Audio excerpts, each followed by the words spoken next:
live করে আমি ওই 2 দিন পর পরে একটা মেশিন একটা লাগাই কি কোন একটা এরকম বেলুনের মতো ফুললে থাকে ওজন কমতাছে আবার তাই আমাদের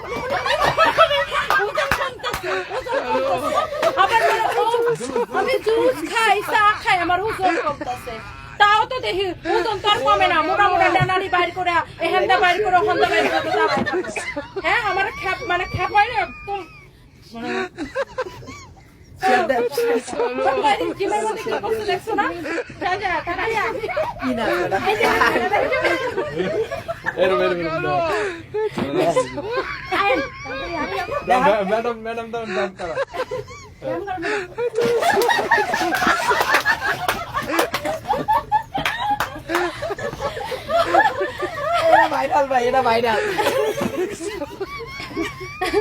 আমাদের তো এইসব হিজলা তারপর ওই যে নিজের পেটের বয়সী পোলাপান এখন নাকি মেট্রিক পরীক্ষা দিবে না ইন্টার পরীক্ষা দিবে এইচএসসি পরীক্ষা দিবে মনে হয় ওই পোলার সাথে যে এগুলো করা লাগে না আসলে তো টুম্পা দেখাই